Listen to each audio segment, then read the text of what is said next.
Selamat datang kembali di sesi kita. Hari ini kita mau kupas tuntas satu nasihat umum nih di dunia startup. Sumber kita kali ini dari buku Risberg, Startup Myths and Models. Dan mitos spesifik yang mau kita bongkar adalah bicaralah dengan investor sebanyak mungkin.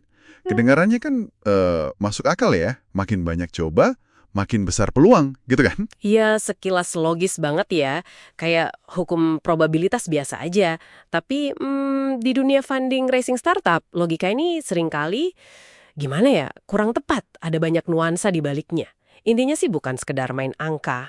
Oke. Jadi misi kita sekarang ini yaitu membongkar mitos ini dan cari tahu strategi apa sih yang sebenarnya lebih efektif. Lupakan deh pendekatan tembak semua.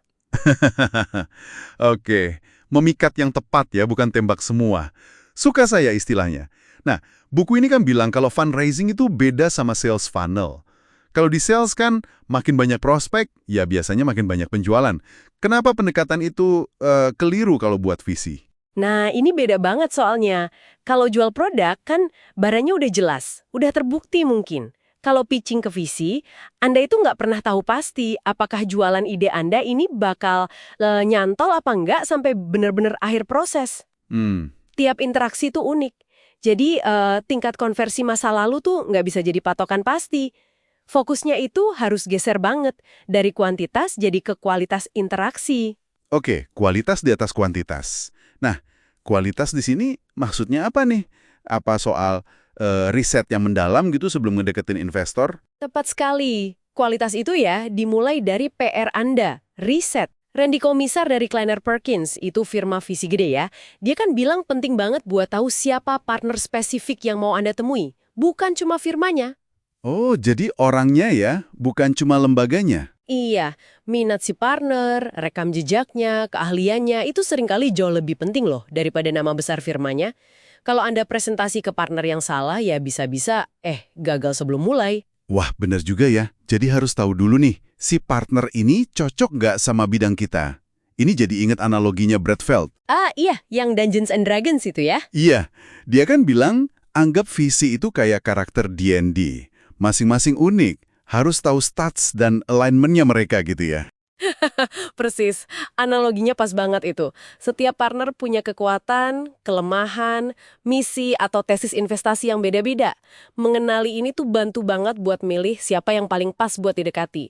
Itu langkah awal kualitas. Masuk akal banget. Selain riset individunya, buku ini juga nyebut soal menemukan suku atau tribe Anda. Ini maksudnya gimana ya, suku? Kayak contohnya Gurindir Sangha itu, yang pakai jaringan kampusnya. Iya, betul. Suku di sini tuh maksudnya kelompok investor yang secara alami punya koneksi atau ketertarikan sama Anda atau startup Anda. Bisa jadi jaringan alma mater. Kayak Sangha itu sukses dapat pendanaan awal dari alumni PEN kan? Hmm. Atau bisa juga koneksi industri, atau mungkin fokus geografis yang sama. Oh, geografis juga ya? Iya. Contohnya Assured Labor itu kan, mereka agak susah dapat dana dari VC US karena fokusnya di Amerika Latin. Baru deh waktu ketemu investor yang memang punya minat khusus di region itu, baru pintunya kebuka. Ah, oke oke. Atau shift shopping yang lebih direspons baik di New York karena ya aplikasinya fokus belanja, cocok sama ekosistem di sana. Intinya, nemuin investor yang udah cenderung tertarik sama area Anda. Jadi, kuncinya itu penjangkauan yang terarah ya. Riset partnernya, cari suku yang pas. Ini jauh lebih strategis ya daripada sekedar blast email ke semua visi. Jauh lebih strategis, dan soal mendekatinya juga ada caranya. Nah, itu dia. Buku ini kan nekenin banget soal warm introduction atau perkenalan hangat. Betul sekali. Perkenalan hangat itu, kayak pakai jalur tol lah.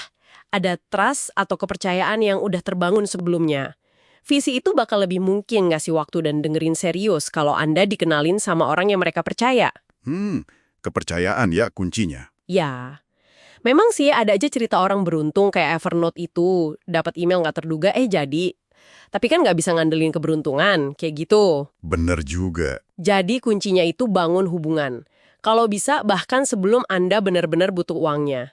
Oke, jadi kalau kita rangkum nih buat Anda para pendengar yang mungkin lagi siap-siap cari pendanaan, lupakan mitos sebanyak mungkin.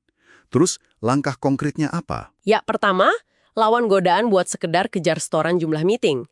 Waktu Anda itu berharga banget loh. Jadi fokuskan energi Anda buat 1. Riset mendalam, siapa partner yang relevan. Bukan cuma firmanya. Ingat, partner bukan firma. Oke, partnernya. 2. Manfaatkan jaringan Anda. Cari perkenalan hangat. Jangan malu tanya koneksi. 3. Cari suku Anda. Investor yang minatnya nyambung sama pasar Anda, tahap perusahaan Anda, mungkin juga lokasi Anda. Percaya deh, satu interaksi berkualitas sama investor yang tepat itu jauh lebih bernilai daripada puluhan obrolan basa-basi sama investor yang salah sasaran. Ini benar-benar membalikkan pandangan umum ya. Dan kalau dipikir-pikir, pendekatan yang lebih fokus ini kedengarannya juga lebih, gimana ya, nggak terlalu bikin stres mungkin? Pastinya, ini kan soal kerja cerdas, bukan cuma kerja keras. Fokus ke kecocokan itu ningkatin peluang Anda, plus jaga kewarasan Anda juga selama proses fundraising yang, ya kita tahulah, nggak gampang. Sip. Nah, sebagai penutup nih, ada satu pemikiran buat Anda renungkan. Kalau nemuin investor yang tepat, itu kayak nyari pasangan jangka panjang. Kira-kira faktor kecocokan apa lagi sih yang mungkin nggak terlalu kelihatan selain soal minat pasar atau ukuran ceknya? Tapi krusial banget biar hubungan founder-investor ini bisa awet ngelewatin badai startup yang pasti datang. Coba direnungkan.